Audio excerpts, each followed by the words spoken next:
À la une de votre journal, le gouvernement met fin aux fonctions du professeur Martial Ouedraogo comme coordinateur national du comité de riposte contre le Covid-19 et engage des investigations sur les circonstances du décès de la deuxième vice-présidente de l'Assemblée nationale. C'est l'information phare à l'issue du Conseil des ministres de ce mercredi, le compte-rendu complet en début de cette édition. Sortie médiatique du mouvement du peuple pour le progrès sur les questions brûlantes de l'actualité nationale, présidentielle de 2020 et situation sécuritaire, crise sanitaire liée au Covid-19 et la vie du parti. À suivre dans ce journal le compte-rendu de ce face-à-face avec les journalistes. Un appel à l'aide aux déplacés internes à Kaya lancé par les élus locaux depuis le chef-lieu de la région du Centre-Nord. Invite est faite à la communauté nationale et internationale à multiplier les efforts pour améliorer le quotidien de cette couche sociale. Les échos dans quelques instants. Une inquiétude autour de cas graves de Covid-19 chez les enfants. Au Royaume-Uni, les médecins tirent la sonnette d'alarme. Un nombre croissant de jeunes patients enregistrés dans les hôpitaux suscite des interrogations. Bonsoir, merci de suivre le 20h de la télévision du Burkina. 3 nouveaux cas confirmés, dont un à Nouna, 22 guérisons, portant à 498 le total de guérisons. Un décès qui porte à 42 le total de décès, 100 cas actifs. C'est ce que l'on retient du point de la situation du Covid-19 au Burkina Faso à la date du 28 avril. Total de cas confirmés depuis le 9 mars 2020, 641. C'est l'information principale de l'hebdomadaire réunion de l'exécutif burkinabé de ce mercredi. Le professeur Martial Ouedraogo n'est plus le coordinateur national du comité de riposte contre le Covid-19. Le gouvernement met fin à ses fonctions et engage des investigations sur les circonstances du décès de la deuxième vice-présidente de l'Assemblée nationale. Le gouvernement donne aussi quelques informations sur la reprise des activités pédagogiques et bien d'autres sujets. Voyons tout cela avec Adama Guiti et Vincent Kiendrebego. Le doute a-t-il gagné le gouvernement sur les circonstances du décès de la députée Marie-Rose Compaoré? En tout cas, le Conseil des ministres de ce mercredi a mis fin aux fonctions du professeur Martial Ouedraogo, jusque-là coordinateur national du comité de riposte contre le Covid-19. Au regard donc des éléments fournis par Madame le ministre, sur cette situation extrêmement grave, le Conseil donc a demandé que les investigations se poursuivent afin que l'entièreté de la question lui soit présentée pour qu'il puisse apprécier et prendre les décisions qui sied. Les enquêtes approfondies demandées par le Conseil permettront de réaménager l'entièreté de l'organisation du comité et de prendre toutes les mesures précieuses vis-à-vis à la gravité de ce qui s'est passé. En attendant, le directeur du CORUS, Dr Brice Bikaba, assure l'intérim. Le gouvernement a aussi adopté ce jour un décret portant allègement des conditions de recours à la procédure d'entente directe pour la passation des marchés publics et la délégation de services publics dans le cadre de la mise en œuvre de la tranche 2020 du PUS-BF, le programme d'urgence pour le Sahel. Au regard donc de l'urgence, des difficultés sur le terrain, de l'insécurité dans certaines zones et même des réticences des banquiers à accompagner les prestataires en raison notamment des questions sécuritaires, le Conseil a marqué son accord pour l'adoption de ce décret afin de contribuer à la sécurisation des personnes et des biens dans ces régions et d'asseoir les bases, de renforcer les bases du développement socio-économique. Et puis, les militaires adis et les fonctionnaires de police révoqués suite à la mutinerie de 2011 bénéficieront d'une formation professionnelle pour leur réinsertion. Ces formations pratiques, intenses et de courte durée, c'est-à-dire de 3 mois, visent à accompagner les militaires adiés et les fonctionnaires de police révoqués consécutivement aux mutineries de 2011 dans leur insertion dans la vie civile. Le processus de réouverture des écoles commence le 4 mai et avec des mesures pour préserver élèves et enseignants du Covid-19 afin de sauver ce qui peut encore l'être de cette année scolaire après concertation de l'ensemble des acteurs. Cette reprise aussi suppose donc un réaménagement du calendrier scolaire et du calendrier des examens. Alors il faut dire aussi qu'au regard du temps qui nous reste, donc pour l'achèvement de l'année scolaire, il n'est pas possible de respecter donc, certaines dispositions du décret qui portent modalités d'évaluation et de contrôle des apprentissages scolaires en termes de nombre d'évaluation. Donc un projet de décret a été préparé, il va être introduit en conseil pour demander une dérogation spéciale, c'est-à-dire une dérogation pour l'année scolaire 2019-2020 en termes de nombre d'évaluations à faire pour valider un semestre ou un trimestre, de façon à nous permettre de pouvoir donc achever notre année scolaire tout en respectant donc les critères donc de qualité. Le département de l'action humanitaire a envisagé d'accompagner les personnes vulnérables sur l'ensemble du territoire. 2 millions de personnes seront touchées. Sur les 2 millions de personnes, nous avons les personnes déplacées internes aujourd'hui qui s'élèvent à 850 000 personnes, les personnes vulnérables sur toute l'étendue du territoire, les femmes du secteur informel, les enfants en situation de rue, les personnes en situation de handicap, les personnes âgées, les détenus ayant bénéficié de la remise de peine à titre exceptionnel. L'accompagnement du ministère va consister à une assistance alimentaire par la distribution de vivres. En plus de l'assistance alimentaire, du cash va même être transféré à certaines femmes du secteur informel pour aider à la survie de leurs petites activités. Les élections présidentielles de 2020 se tiendront à bonne date au Burkina Faso. C'est une obligation constitutionnelle, dixit le président du mouvement du peuple pour le progrès. Les responsables du parti au pouvoir se prononcent sur la pandémie du Covid-19 qui sévit au Burkina Faso. La sortie médiatique dirigée par Simon Compaoré porte également sur la vie du MPP. Le point complet de cette conférence de presse avec nos envoyés Urbain Benito Soumé Sébastien Zongo. C'est un rang serré, ragaillardi et prêt à affronter les échéances électorales à venir que le mouvement du peuple pour le progrès est sorti de son 3e congrès ordinaire du 7 mars dernier, rappelle Simon Compaoré. Et voilà que la crise sanitaire mondiale du Covid-19 s'invite dans la partie. Pour le MPP, il faut tout de même tenir les élections envisagées pour novembre prochain. Nous avons convenu tous qu'il faut faire tout pour éviter qu'il y ait un vide juridique au Burkina Faso. Ça veut dire quoi? Que les élections doivent se tenir à bonne date pour que nous respections tout ce qui est inclus dans le texte fondamental, notre Constitution. Concernant la gestion de la crise sanitaire, le MPP salue les mesures prises par le gouvernement et invite à comprendre les éventuelles erreurs souvent soulevées. Je ne connais pas de pays où on n'a pas formulé des critiques. Ça voudrait dire simplement une seule chose, c'est que personne dans ce monde-là n'était préparé à gérer une telle situation, une telle crise sanitaire. C'est pourquoi, à notre modeste niveau, nous avons eu aussi des manquements, des ratés. Mais il faut oser retenir que même dans ces hauts et ces bas, la tendance, elle est ascendante. Sur la polémique entretenue par le doute de certaines voix sur le premier cas de décès de Covid-19 au Burkina Faso, le MPP invite au respect des morts comme le veut la tradition africaine. Si c'était mon époux, je n'accepterais pas qu'on continue de faire des choses comme ça. Ça me blesse.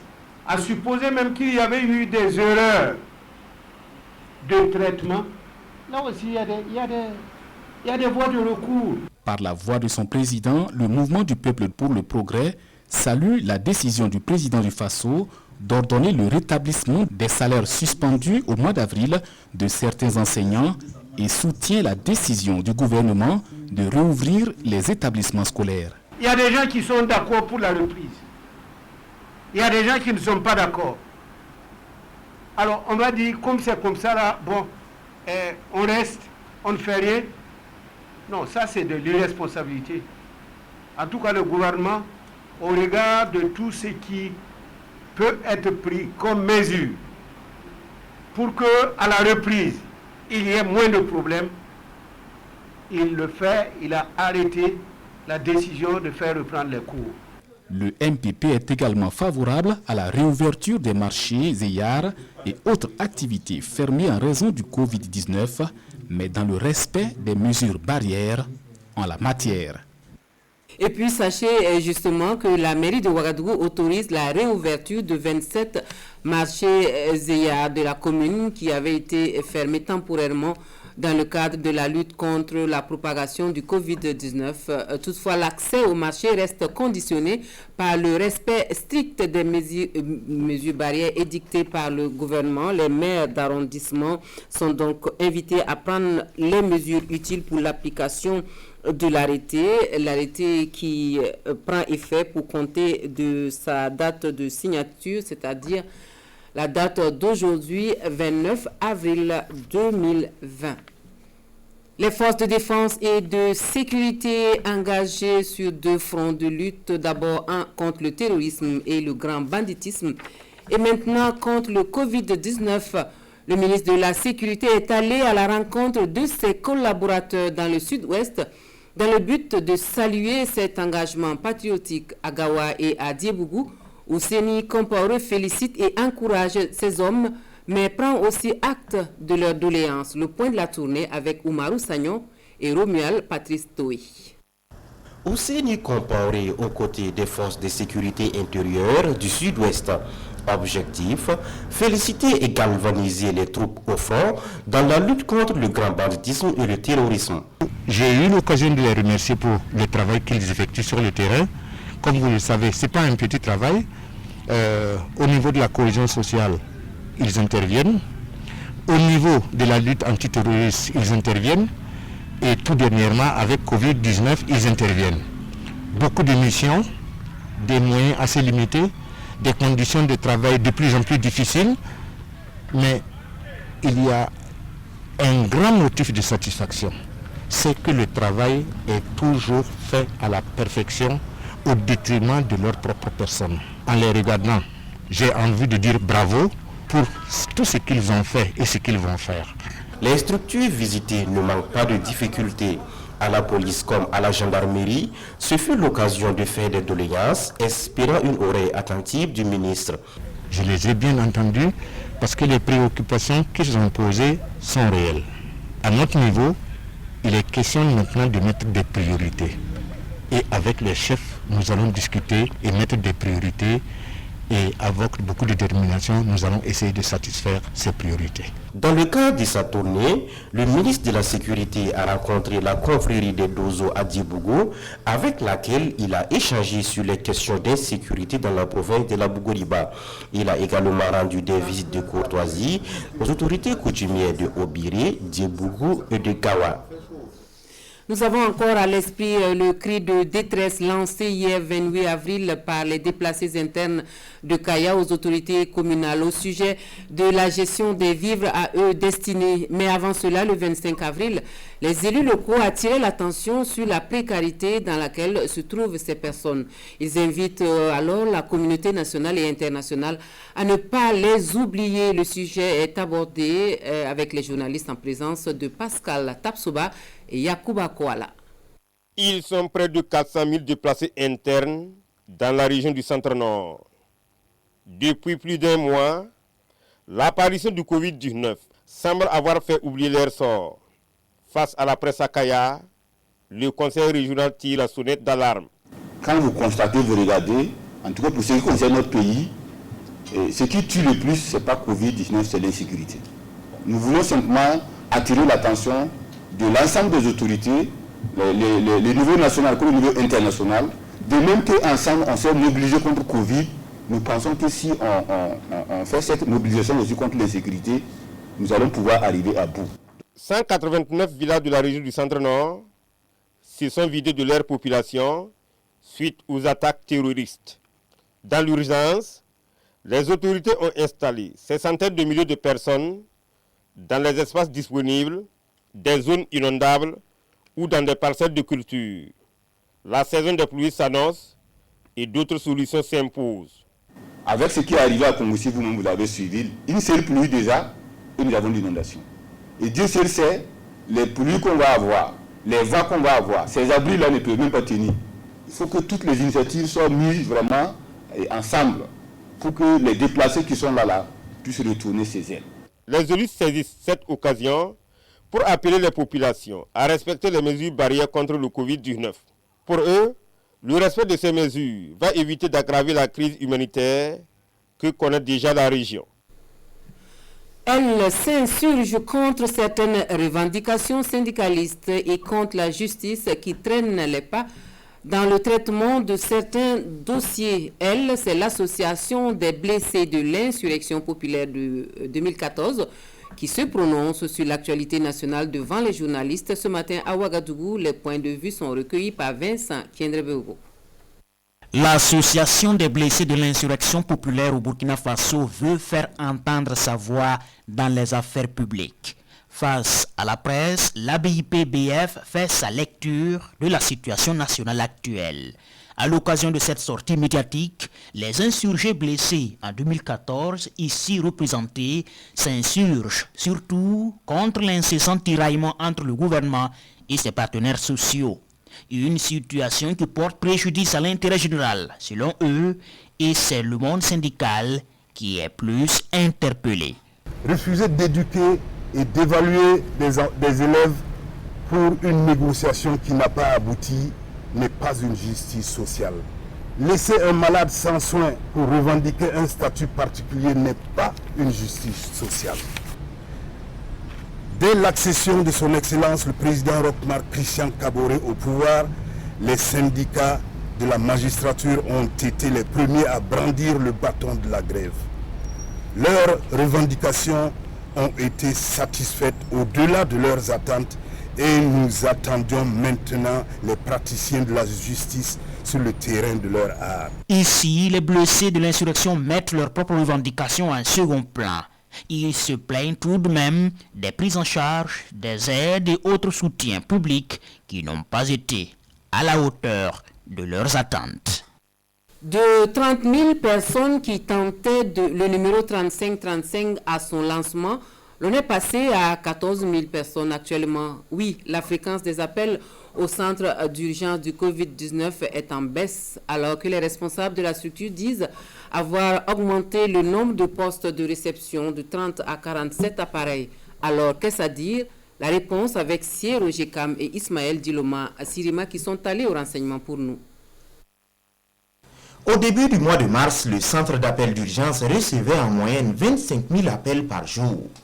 Mais depuis lors, ces chiffres sont passés à une moyenne de 14 000, alors que le nombre de postes de réception des appels est passé de 30 à 47. Il y a des gens qui appellent parce qu'ils ont été en contact avec un. Il y a des gens qui appellent parce qu'ils ont des signes. Et lorsqu'ils ont des signes, ils vont mettre la lettre là oui. Et en ce moment, le superviseur amène ça au niveau de la cellule de régulation médicale. À ce niveau, nous avons des postes téléphoniques, mais là-bas, nous pouvons appeler. En fait, on appelle, on a des informations, et plus d'informations. On dit voilà, ça, c'est un cas vraiment suspect. Et nous donnons ce cas maintenant à l'équipe d'investigation rapide qui va aller sur le terrain. Et si vous tentez souvent d'appeler le 3535 en vain, c'est parfois dû à des plaisantins. Il y en a depuis le début de l'opération qui se sont abonnés à faire des farces sur le 3535. Ces plaisantins-là continuent régulièrement. Mais maintenant, nous avons aussi, puisqu'il y a beaucoup de groupes thématiques, et quand nous avons un numéro, par exemple, comme un exemple, il y a quelqu'un qui a appelé en 2 jours, près de 450 fois, en 2 jours, juste pour plaisanter, juste pour demander de l'argent. Donc ces gens, parce que quand ils appellent au niveau du poste téléphonique, nous avons le numéro. Il y a des personnes qui appellent aussi pour harceler les opératrices, et d'autres qui surchargent la ligne pour proférer des menaces. Les numéros de toutes ces personnes sont transmis à la sûreté pour donner une suite à l'affaire. Et surtout, ne pas baisser la garde. Le gouvernement burkinabé continue d'enregistrer soutien et appui donc de la part de ses partenaires dans cette lutte contre la pandémie. L'Union européenne met à la disposition de la Croix-Rouge burkinabé environ 1 milliard de francs CFA pour la prévention et la riposte d'urgence de la pandémie. Les détails sur la signature de convention avec Issa Kafando et Maxime Zongo. Par cette signature de convention, l'Union européenne met à la disposition de la Croix-Rouge burkinabé la somme d'1,5 million d'euros, soit environ 1 milliard de francs CFA. Ce montant permettra la mise en œuvre d'activités de santé communautaire dans les 45 provinces du Burkina. Le projet, qui a une durée de 12 mois, va impliquer l'ensemble de la population grâce à des séances de sensibilisation de proximité et de formation. Déjà très active sur le terrain, avec cet appui, la Croix-Rouge va ainsi élargir son champ d'action et surtout intensifier les gestes d'urgence qui sauvent grâce à ses volontaires sur le terrain. Le ministère de la Santé, qui est en première ligne dans la lutte contre la pandémie, verra également ses capacités se renforcer. Cette subvention octroyée par l'Union européenne pour la riposte d'urgence au Covid-19 n'est pas isolée.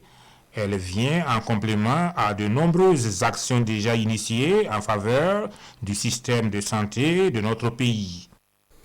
La solidarité du Haut-Commissariat pour les réfugiés s'exprime à Dori, où la structure onusienne met un lot de matériel à la disposition de la Direction régionale de la santé et celle de l'action sociale du Sahel. Le don est estimé à plus de 350 millions de francs CFA. Les précisions avec Ibrahim Kagone et Pini Dienyanou. De cette signature de documents découle une dotation de la région du Sahel en lot de matériel. Une ambulance offerte à la Direction régionale de la santé, des consommants médicaux, du savon et autres matériels. Le geste est du Haut-Commissariat pour les réfugiés qui entend soutenir la région en cette période de la maladie à coronavirus et qui abrite des milliers de déplacés internes, mais aussi des réfugiés. Donc nous, on est là pour amener, que ce soit pour les populations locales qui ont accueilli pendant toutes ces années tous ces réfugiés, et aussi pour les déplacés internes qui ont tout laissé avant de repartir, trouver aussi asile ailleurs. Donc un peu d'aide dans ces temps difficiles du Covid-19. Le chemin est long dans la lutte contre le Covid-19 selon le gouverneur de la région, mais dit-il, la seule valeur de surmonter les difficultés, c'est la solidarité. C'est ce que j'ai toujours dit aux responsables du HR. Aujourd'hui, en tant que gouverneur, j'ai des réfugiés qui sont venus parce qu'ils n'avaient pas de sécurité chez eux. Mais j'ai des personnes déplacées internes, des centaines de milliers, beaucoup plus nombreux, qui ont tout perdu. Ils n'ont même pas pu bouger avec peut-être le minimum que les réfugiés ont amené. Troisième groupe, les populations autochtones, qui ont accueilli ces réfugiés-là comme des frères, et qui sont aujourd'hui fragilisés, qui se trouvent confrontés à des problèmes. Ces trois groupes-là, il faut que nous travaillions à ce que les trois puissent de façon équilibrée être pris en charge. Sinon, s'il y a un déséquilibre, on peut avoir des problèmes. Merci pour ce que vous avez fait. Merci pour ce qui va venir. En plus de l'ambulance offerte à la Direction régionale de la santé, 3 autres véhicules, dont le coût global est estimé à plus de 25 millions de francs CFA, sont offerts par HIR au commissaire du Sénon, du Soum et de l'Oudalan. La maladie à coronavirus qui n'a toujours pas droit de citer dans la cité du Cavalier Rouge, mais la mobilisation pour lui barrer la route ne faiblit pas. Les opérateurs économiques de la région du Centre-Ouest apportent leur contribution à travers du matériel de protection d'une valeur de plus de 30 millions de francs CFA. L'on en sait davantage avec Amadou Ilboudo et Estelle Judith Assogba. Jusqu'à ce jour, la région du Centre-Ouest enregistre 0 cas de Covid-19. Les élus consulaires de la région souhaitent qu'il en soit ainsi. C'est pourquoi ils jouent la carte de prévention. Ils offrent ici au comité régional de gestion de l'épidémie un lot de matériel de protection contre la maladie du coronavirus, composé de 3000 cache-nez, de 50 cartons de savon, de 36 cartons de gel hydroalcoolique, de 200 savons liquides, de 20 thermomètres infrarouges, de 50 cartons de savon, de 40 tonnes de riz et de l'huile, pour ne citer que cela. Un lot de matériel destiné à soutenir les populations les plus démunies de l'ensemble de la région. Plus de 30 millions de francs CFA, c'est la somme qui a été mobilisée par les opérateurs économiques des 4 provinces qui comptent la région du Centre-Ouest pour l'achat du matériel. Et ce n'est pas tout, d'autres dons sont annoncés. Avec la reprise de l'école, la gouverneure a dit ça, on aura besoin encore de nous. Nous allons répondre encore, comme elle vient de dire, essayer de solutionner pour permettre à nos enfants d'aller à l'école en toute quiétude. En plus de ces dons, ils ont remis 1 million de francs CFA au comité de gestion de l'épidémie. Il y aura des orientations par rapport à la destination, mais nous allons voir là où vraiment le besoin se pose. Donc les répartitions seront faites vraiment de façon judicieuse pour que les dons aillent vraiment là où il faut. Les bénéficiaires, une fois entrés en possession de leurs dons, sont invités à respecter les mesures barrières. Et cette crise sanitaire liée à la pandémie du Covid-19 qui paralyse la planète sportive n'altère pas le moral du champion mondial du log lift. Aaron Bibi poursuit son entraînement individuel à Bobo Dioulasso dans le strict respect des mesures barrières. Bien sûr, une séance d'entraînement avec l'homme le plus fort du monde. C'est un moment intense d'effort et de transpiration. Nous suivons tout cela avec Drissa Traoré et Ali Traoré. Le sport est à l'arrêt depuis plusieurs semaines au Burkina Faso et un peu partout dans le monde à cause du coronavirus. Une situation vécue difficilement par la communauté sportive de façon générale. Depuis sa ville natale, Bobo Dioulasso, le champion du monde en log lift strongman, déplore cet état de fait. Avec cette situation actuelle, sans vraiment dire, on est tous tristes. Et bien vrai qu'on est triste, on ne doit pas baisser les bras. Et la situation elle est mondiale et tous les pays sont affectés. Et on ne fait que prier chaque jour pour que Dieu nous aide à combattre cette maladie. Et en tant qu'athlète, ce n'est pas facile. Je fais de mon mieux pour continuer mes entraînements. Pas donc question pour Aaron Bibi de baisser les bras malgré cette pandémie. Chaque soir à son domicile, il fait des entraînements individuels, question de maintenir sa forme. En tant que champion du monde, il faut que je maintienne quand même la forme. Et une chance est que j'ai des équipements ici à la maison. Donc je n'abandonne pas, je continue quand même de performer chaque soir en espérant que tout revienne normal un jour. De l'espoir, c'est ce qui fait vivre désormais Cheikh Alassane Sanou. Lui qui a été retenu cette année par la France comme parrain dans sa discipline. J'ai été très honoré cette année car j'ai parrainé le championnat de strongman français. Et c'est la première fois qu'un Burkinabé parraine une activité quand même à ce niveau. Donc du coup, je suis très fier et en même temps, je le fais aussi pour mon pays. Mais avec le Covid-19, ce parrainage va devoir attendre. En attendant, Aaron Bibi dit venir en aide socialement à ses voisins et amis qui sont en difficulté due à la paralysie de l'économie. Il invite par ailleurs ses fans et autres sympathisants à respecter les mesures barrières pour stopper l'avancée de cette maladie. À l'international, cette question, à quel point la maladie à coronavirus touche-t-elle les enfants? L'interrogation se pose suite à 2 cas graves d'enfants malades enregistrés en Grande-Bretagne et qui présentent les signes du Covid-19 et ce sont les médecins qui tirent la sonnette d'alarme. De retour au 10 Downing Street après avoir vaincu le coronavirus, le Premier ministre Boris Johnson et la population britannique ont observé ce mardi 1 minute de silence en hommage aux soignants décédés depuis le début de la crise sanitaire. 82 d'entre eux ont perdu la vie, ainsi que 16 travailleurs sociaux. Dans les hôpitaux, la lutte contre l'épidémie se poursuit sans relâche et certains profils de patients ou de pathologies posent question. Les autorités de santé s'inquiètent ainsi de l'émergence d'un syndrome multi-inflammatoire chez les enfants qui nécessite des soins intensifs. Des cas similaires ont été observés en Italie et en Espagne. Dans cette vidéo, cette pédiatre espagnole a toutefois souhaité rassurer les familles, évoquant des cas très rares. Les symptômes sont proches d'un choc toxique. Température élevée, pression artérielle basse, éruption cutanée, difficultés respiratoires, voire des troubles intestinaux. Des enfants sont morts après avoir développé ces symptômes et certains ont été testés positifs au Covid-19. Toutefois, aucun lien n'est encore avéré entre cette maladie et le nouveau coronavirus. Et pour finir, la pandémie du Covid-19 qui crée le chaos dans le secteur du transport aérien. Tous les spécialistes et analystes de l'économie des transports aériens sont unanimes sur le tsunami qui s'est abattu soudainement sur le secteur. Partout, l'on parle désormais de la nécessité de plans d'aide d'urgence pour se remettre de ce choc. Les conséquences de la pandémie de coronavirus dans le transport aérien sont catastrophiques. Airbus enregistre une perte nette de 481 millions d'euros au premier trimestre de 2020. Par comparaison, l'avionneur européen avait réalisé un bénéfice net de 40 millions d'euros un an plus tôt. Début avril, le constructeur a annoncé réduire d'un tiers sa cadence de production d'avions pour répondre aux demandes de report de livraison des compagnies aériennes. Certaines entreprises devraient toutefois bénéficier de soutien, selon le rédacteur en chef du site Flight Global. Sur du long terme, nous allons certainement voir des consolidations et des fusions.